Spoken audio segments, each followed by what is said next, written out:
Namaku Nisa. Saat ini aku baru saja lulus SMA.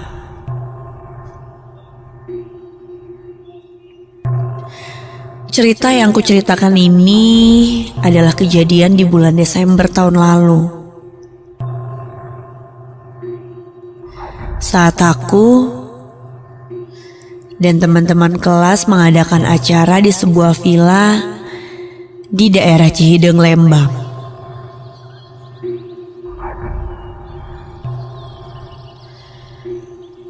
Villa yang kami gunakan ini milik salah satu temanku.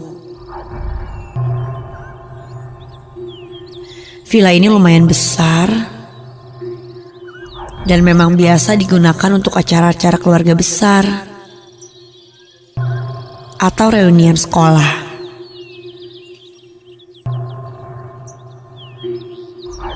Dominan warna putih menghiasi dinding villa dengan 3 kamar di bawah dan 3 lagi kamarnya di atas.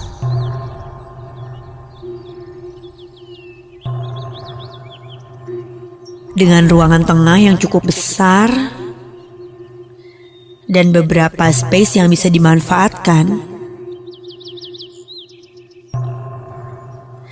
kami pun rasanya tidak perlu khawatir bagaimana membagi tempat untuk tidur nanti.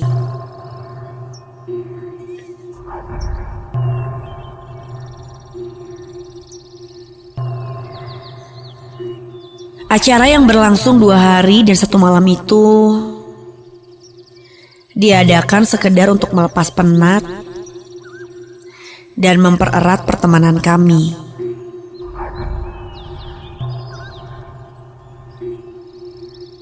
Aktivitas yang dilakukan pun tidak terlalu kaku atau terpatok pada jadwal apapun. Kami hanya bercengkrama, main games, masak-masak, dan membuat api unggun.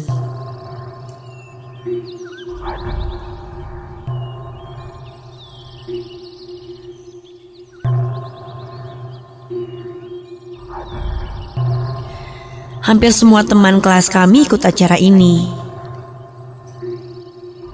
Dari jumlah 31 orang di kelas kami, hanya 4 orang yang berhalangan untuk ikut. Meskipun bukan resmi acara sekolah,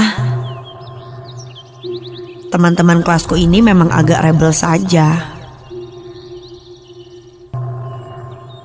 Jadi untuk urusan izin ke orang tua masing-masing, ya itu urusan mereka. Gimana caranya meyakinkan untuk diizinkan. Sebagian anak laki-laki sedang asik bermain PlayStation. Sebagian lagi sibuk menyiapkan perlengkapan untuk acara nanti malam.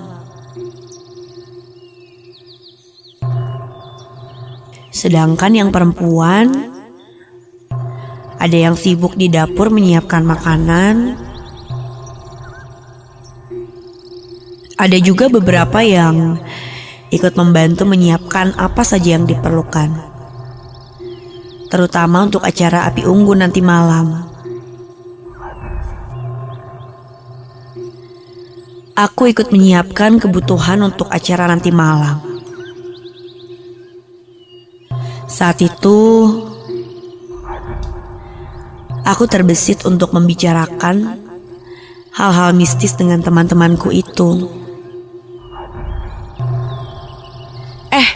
Aku sering dengar cerita di Nightmare Side Ardan Radio loh, tentang villa-villa yang angker gitu di daerah Lembang.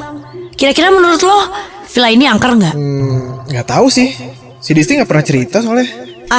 Semoga aja angker ya, biar seru.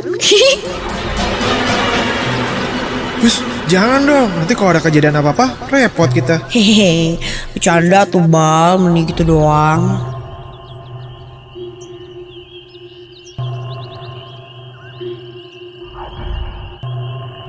Menjelang maghrib, Aku hendak mengambil minyak tanah yang disimpan di ruang belakang. Aku pun bergegas mencarinya. Meskipun Iqbal sempat menawarkan diri untuk mengantar, tapi aku menolak dan memilih untuk mengambilnya seorang diri.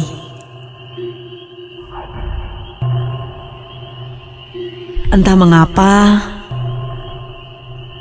suasana saat itu mendadak berubah.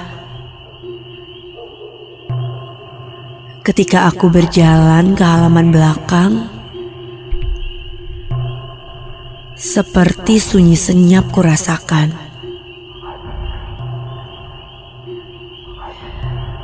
Sangat berbeda dengan hingar-bingar yang tadi masih kurasakan di sekitar.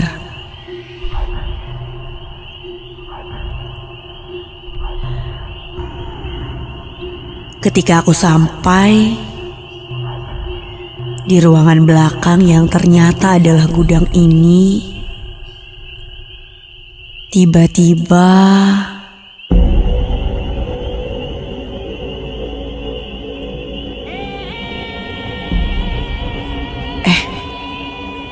kayak bunyi sesuatu deh. Begitu tanya aku dalam hati.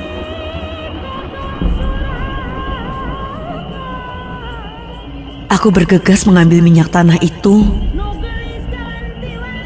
dan berjalan dengan cepat untuk kembali ke halaman depan.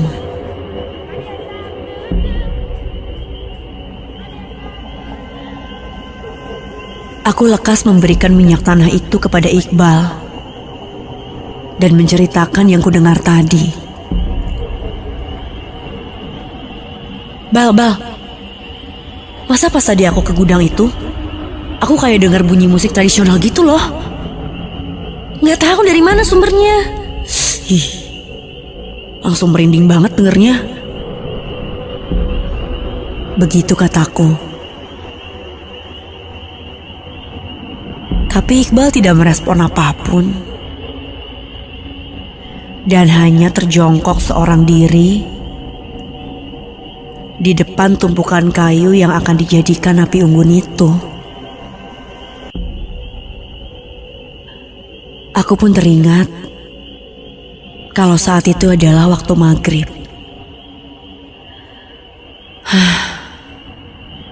Sebaiknya aku kembali ke villa.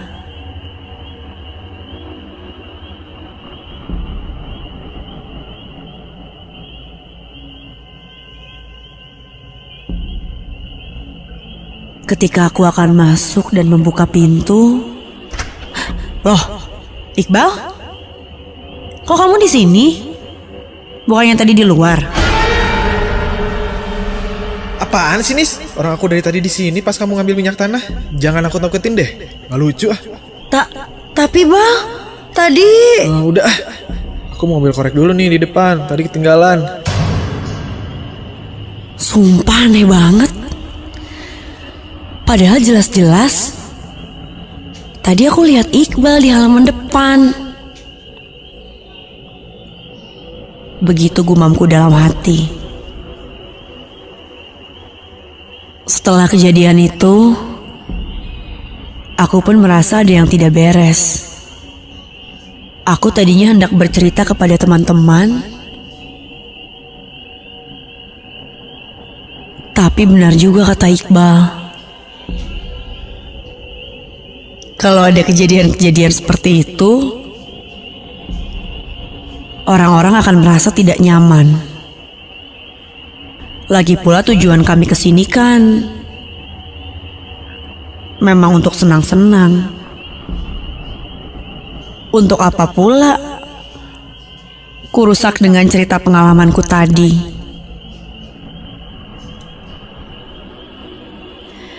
Mungkin saja memang ada musik tradisional yang sedang dimainkan di tempat lain. Dan karena sunyi, tempat ini jadi bisa terdengar.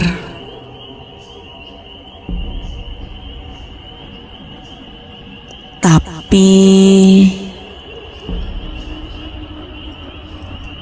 Soal Iqbal yang kulihat tadi,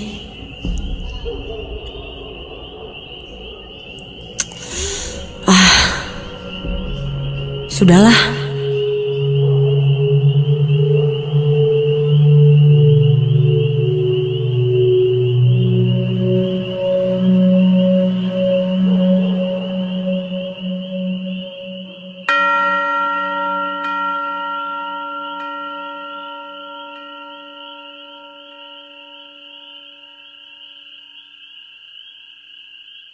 Malam pun tiba.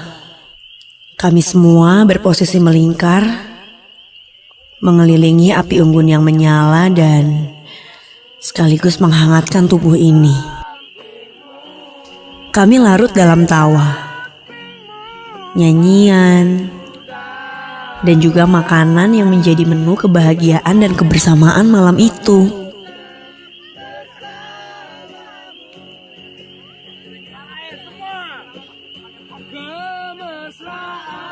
Ketika kami sedang asik bercengkrama dan bernyanyi-nyanyi, tiba-tiba,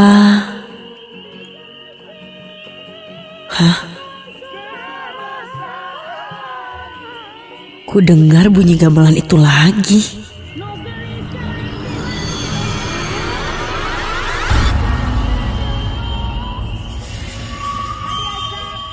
Kulihat raut wajah Iqbal juga mengeringit keheranan. Dan kami saling bertatapan satu sama lain, seolah berpikiran yang sama. Ada yang tidak beres saat itu.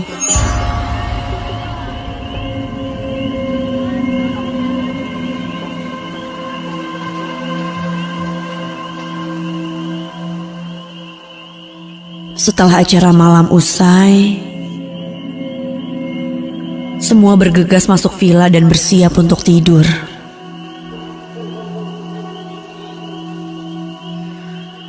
Waktu sudah menunjukkan pukul 2 malam. Sepertinya semua teman-temanku sudah tertidur pulas. Aku pun berusaha memejamkan mata.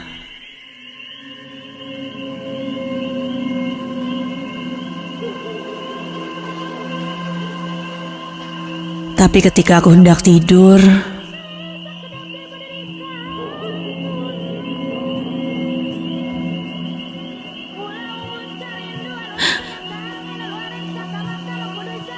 ku dengar bunyi itu lagi. Dan kali ini, aku juga mendengar suara seperti suara seorang sinden perempuan sedang bersenandung.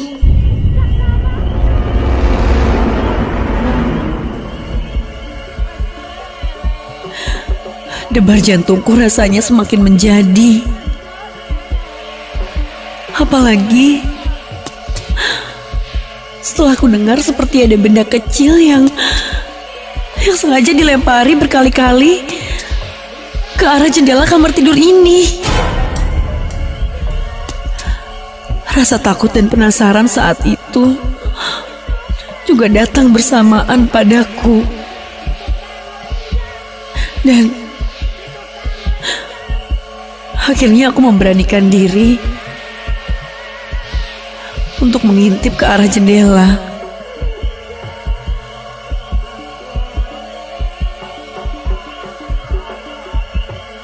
Dan saat ku buka tirai jendela itu, astaga, ada sosok yang berdiri di depan bekas api unggun itu. Sosok yang seperti bayangan hitam itu berdiri tepat mengarahku dan seakan tahu kalau aku sedang melihat juga ke arahnya. Aku pun panik dan segera menutup tirai jendela itu. Siapa itu? Sedang apa dia di situ? Kenapa dia melihat ke sini? Pertanyaan-pertanyaan itu berkecamuk di kepalaku. Aku segera menutup wajah dengan lenganku dan berharap bisa lekas tertidur saat itu juga.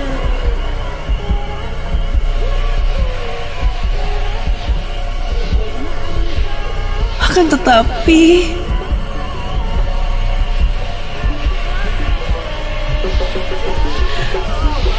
suara itu semakin terdengar jelas di telingaku. Aku pun menutup telinga dengan jariku. Tapi suara itu malah semakin menjadi. Dan suara itu berubah menjadi tawa cekikikan yang menyeramkan.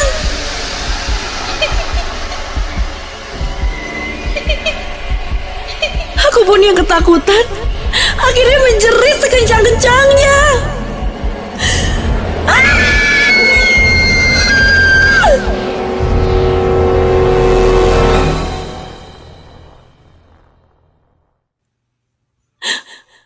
Aku berharap ada temanku yang bangun.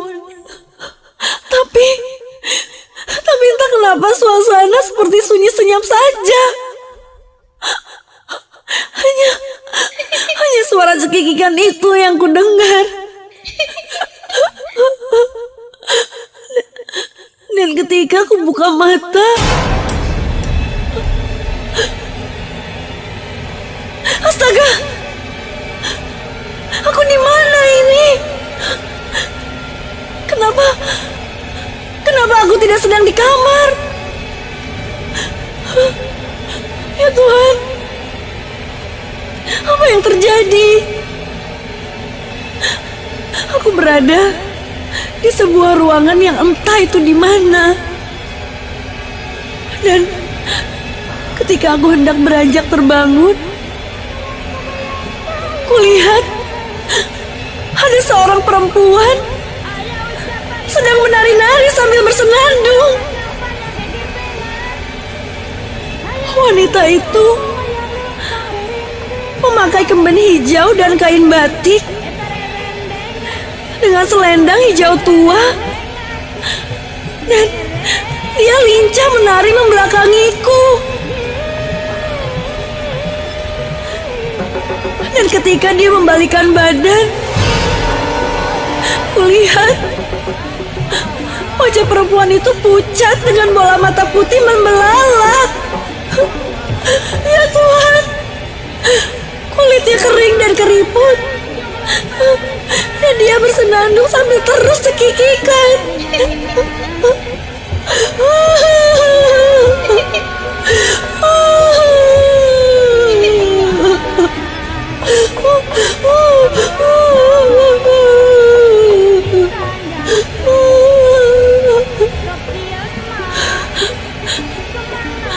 Aku mendadak lemas tak berdaya. Kepalaku rasanya seperti pusing dan nafasku sesak. Hingga akhirnya aku tidak sadarkan diri.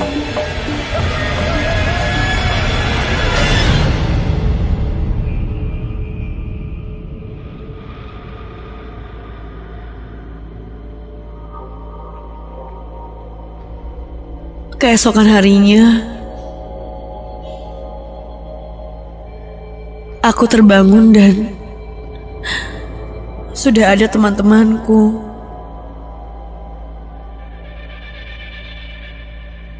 Mereka bertanya-tanya kenapa aku tidur di gudang belakang.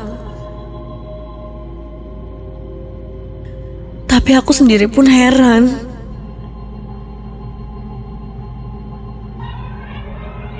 Setauku,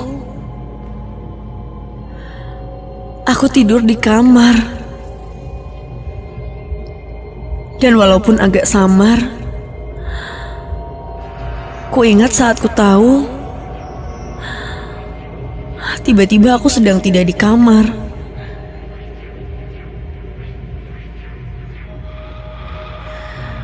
Aku pun menceritakan apa yang kualami tadi malam pada mereka.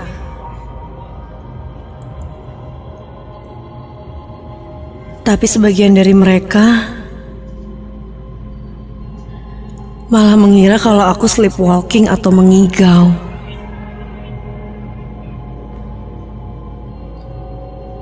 Sepertinya hanya Iqbal yang benar-benar percaya ceritaku itu.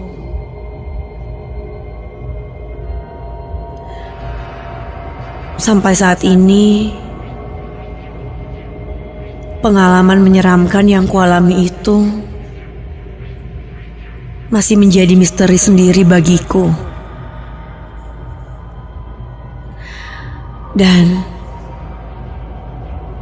akhirnya cerita-cerita tentang villa angker di Lembang yang membuatku penasaran itu kualami juga pada diri sendiri.